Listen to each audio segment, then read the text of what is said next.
Sedangkan epistemologis adalah usaha seseorang untuk menelaah masalah-masalah, objektivitas, metodologi, sumber, serta validasi pengetahuan secara mendalam dengan menggunakan dakwah sebagai objek bahasan. Aksiologis adalah istilah yang berasal dari kata Yunani, yaitu akios, yang berarti sesuai atau wajar. Sedangkan logos, yang berarti ilmu. Aksiologis dipahami sebagai teori nilai. Masuki pembahasan yang kedua, relasi ilmu dakwah dengan ilmu lain. Ilmu dakwah dan ilmu sosial memiliki objek kajian yang sama, yaitu manusia. Perilaku keagamaan dai dan mad'u merupakan objek material ilmu dakwah. Perilaku sosial individu atau kelompok jika dikaitkan dengan niat menjadi kajian psikologi tentang motivasi. Jika dikaitkan dengan kajian sosial menjadi sosiologi, dan jika dikaitkan dengan budaya menjadi kajian antropologi. Hubungan antar individu atau antar kelompok dalam masyarakat menjadi objek komunikasi. Selanjutnya kita akan memasuki pembahasan yang ketiga tentang paradigma ilmu dakwah. Teori sistem sudah menjadi pembahasan utama, meskipun teori ini sudah banyak dikritik para penentangnya dan dibangun kembali oleh pengagum-pengagumnya. Teori sistem kelompok oleh Georg Kaiser sebagai bagian dari paradigma atau sasaran kajian fakta sosial yang telah dirintis oleh Emil Durkheim. Meski demikian, pembatasan paradigma tidak lagi diberlakukan oleh para ilmuwan sosial, sehingga saat ini banyak ilmuwan yang memilih pendekatan multi paradigma. Oleh karena itu, kajian teori sistem tidak lagi menjadi wilayah paradigma fakta sosial, tetapi juga dapat ditelaah dengan paradigma yang lain, seperti paradigma definisi sosial dan perilaku sosial.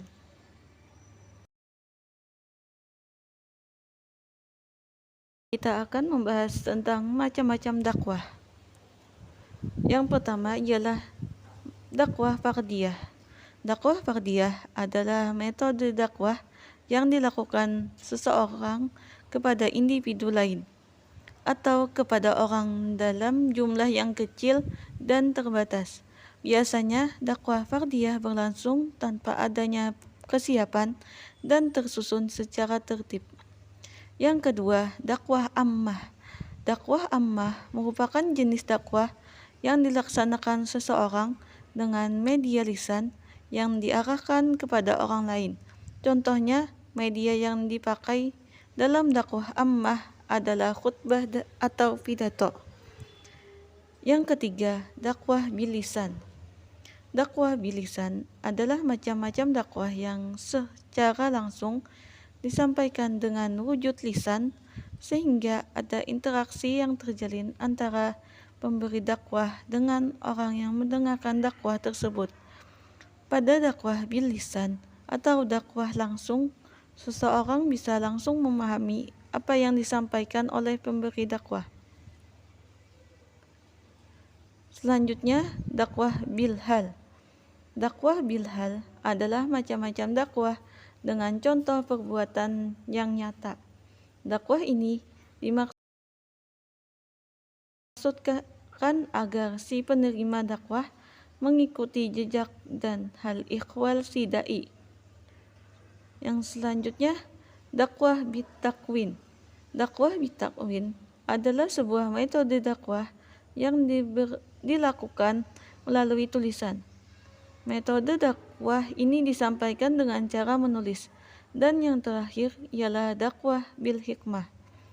Dakwah bil hikmah yakni macam-macam dakwah yang disampaikan dengan cara arif bijaksana, yaitu melakukan pendekatan sedemikian rupa.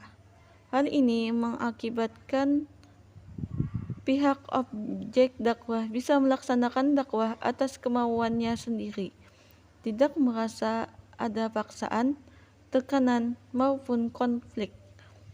Kata lain, dakwah bil hikmah merupakan suatu metode pendekatan komunikasi dakwah yang dilakukan atas dasar persuasif. Pendekatan dakwah.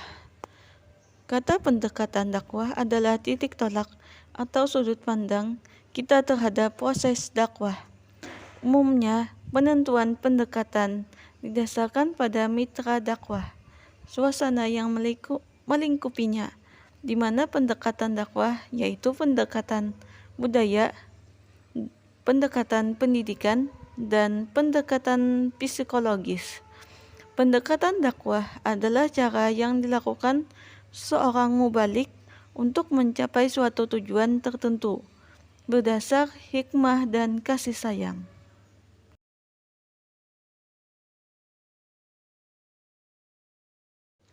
Media dakwah. Media dakwah adalah alat yang digunakan untuk memudahkan bagaimana dai mudah mentransfer pesan-pesan dakwah kepada mad'ulah.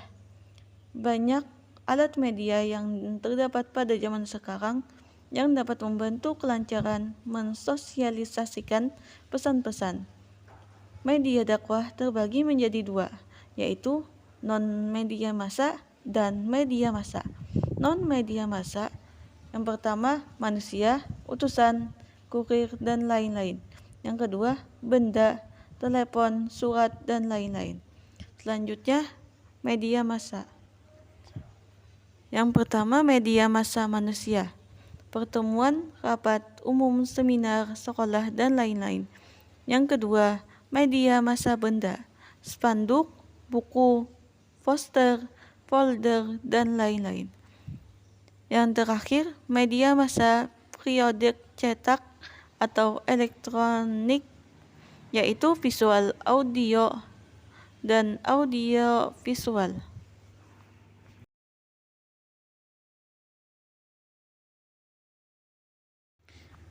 Metode dakwah. Metode dakwah adalah cara-cara tertentu yang dilakukan oleh seorang dai atau komunikator kepada mad'u untuk mencapai suatu tujuan atas dasar hikmah dan kasih sayang. Ada beberapa definisi oleh para ahli, antara lain yang pertama menurut Al-Bayanuni, metode yaitu cara-cara yang ditempuh oleh pendakwah dalam berdakwah atau cara menerapkan strategi. Yang kedua menurut Said bin Ali Al-Khadhani, metode yaitu ilmu mempelajari bagaimana cara berkomunikasi secara langsung dan mengatasi kendala-kendala. Yang ketiga, menurut Abdul Al-Karim Jaidan, metode yaitu ilmu yang terkait dengan cara melangsungkan penyampaian pesan dakwah dan mengatasi kendala-kendalanya.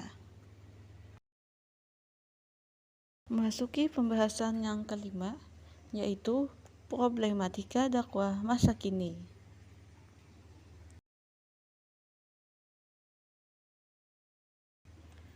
Sumber daya dai.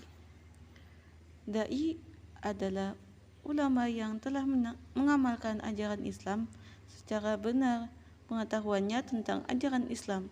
Meskipun ulama jika belum mengamalkan ajaran Islam dengan baik, maka ia belum memenuhi syarat sebagai pendakwah. Selanjutnya, problematika dakwah masa kini. Persoalan yang kita hadapi masa sekarang adalah tantangan dakwah yang semakin hebat, baik yang bersifat internal maupun eksternal. Tantangan itu muncul dalam berbagai bentuk kegiatan masyarakat yang modern, seperti perilaku dalam hiburan, kepariwisataan, dan seni dalam arti luas yang semakin membuka peluang munculnya kerawanan moral dan etika.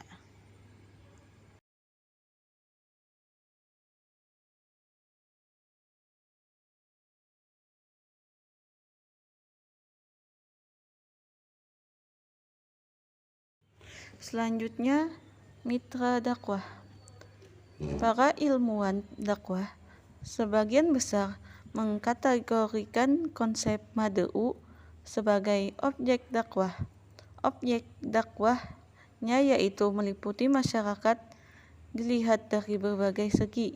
Yang pertama, sasaran yang menyangkut kelompok masyarakat dilihat dari segi sosiologis berupa masyarakat terasing, perdesaan, kota besar, dan kota kecil. Yang kedua, sasaran yang menyangkut golongan masyarakat dilihat dari pemerintahan dan keluarga, dan masih banyak lagi.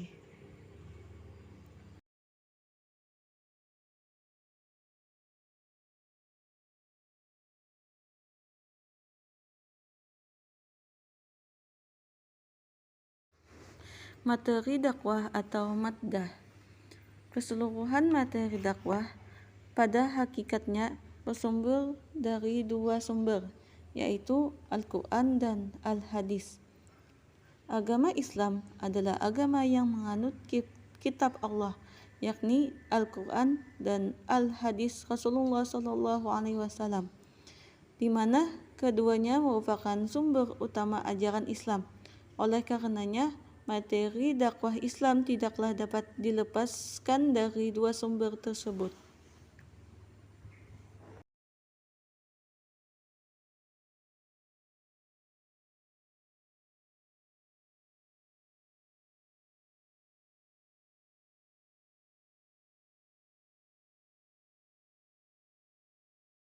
Selanjutnya kita akan memasuki pembahasan yang keenam, yaitu faktor hidayah dalam dakwah.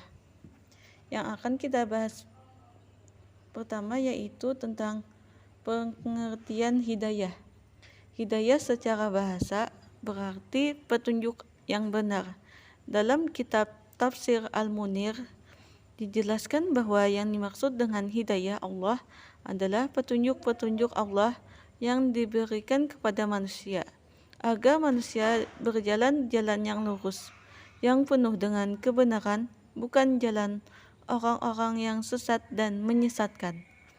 Secara etimologi, hidayah berarti petunjuk, lawan katanya adalah dolalah, yang berarti kesesatan.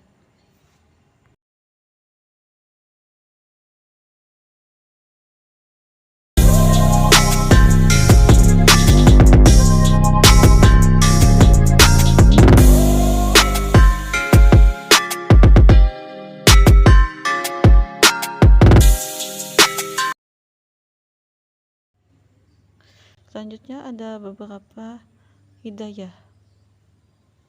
Yang pertama ialah hidayah al-ilhami atau insting dan naluri. Hidayah al-ilhami al-fitri, hidayah yang diberikan Allah sejak manusia lahir sehingga membutuhkan makan dan minum. Seorang bayi suka menangis jika lapar atau haus, padahal tidak ada mengajarinya. Tanpa melalui proses pendidikan, bayi juga bisa tertawa jika merasa bahagia. Dakwah ini dikarenakan Allah tanpa usaha dan tanpa permintaan manusia. Selanjutnya, hidayah al-hawas. Hidayah ini diberikan oleh Allah kepada manusia dan hewan. Bedanya, kalau kepada hewan Allah memberikan sekaligus dan sempurna sejak dilahirkan induknya, sedangkan manusia, hidayah ini diberikan secara berangsur. Dengan hidayah ini, manusia bisa membedakan rasa manis, asin, pahit, rasa enak, tekstur halus, kasar, tanpa melalui proses pembelajaran.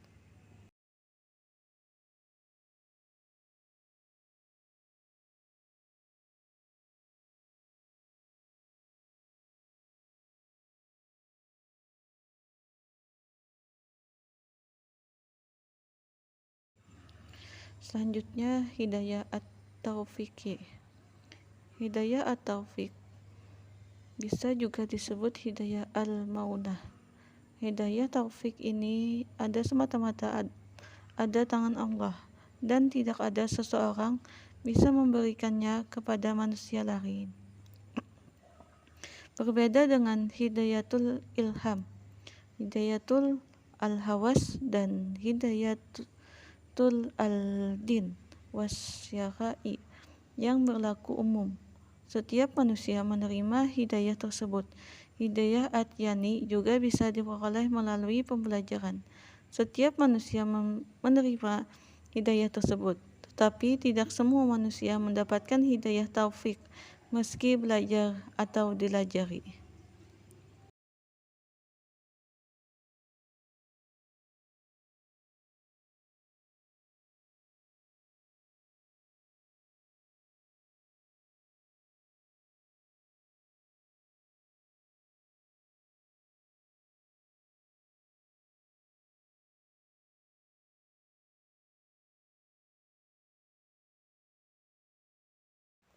Selanjutnya, efek dakwah. Pengertian efek dakwah tidak dapat dipungkiri bahwa dalam sebuah aktivitas dakwah akan menuai reaksi baik positif maupun negatif. Artinya adalah prinsip dakwah yang akan memiliki efek atau atsar pada objek dakwah. Atsar berasal dari bahasa Arab yang berarti berkesan atau sisa atau tanda.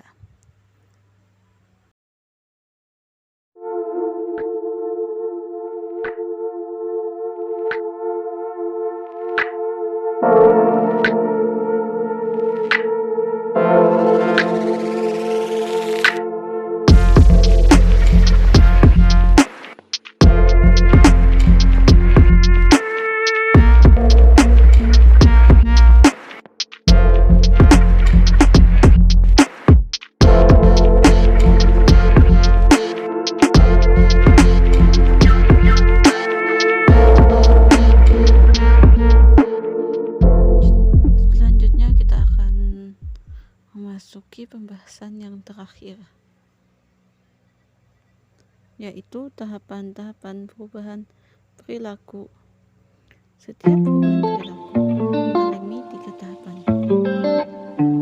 yaitu akal berupa keyakinan tentang suatu tindakan, hati berupa suara atau bisikan yang menyenangkan, dan hawa nafsu yang diwujudkan oleh anggota tubuh dalam bentuk tindakan nyata. Terdapat juga 3 proses perubahan perilaku menurut Jalaluddin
Evaluasi efek dakwah. Evaluasi efek dakwah harus dilaksanakan secara radikal dan komprehensif artinya tidak secara parsial atau setengah-setengah. Seluruh komponen sistem atau unsur-unsur harus dievaluasi secara komprehensif,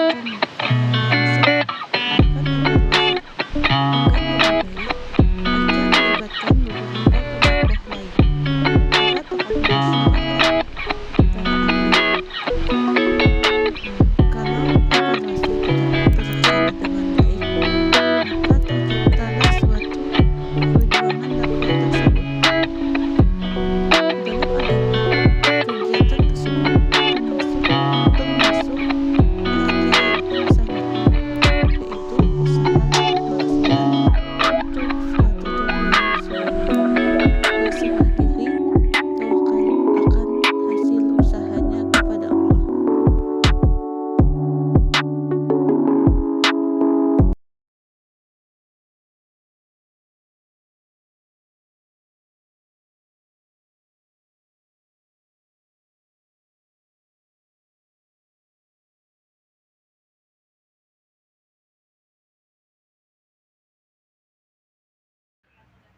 Cukup sampai di sini materi yang saya sampaikan.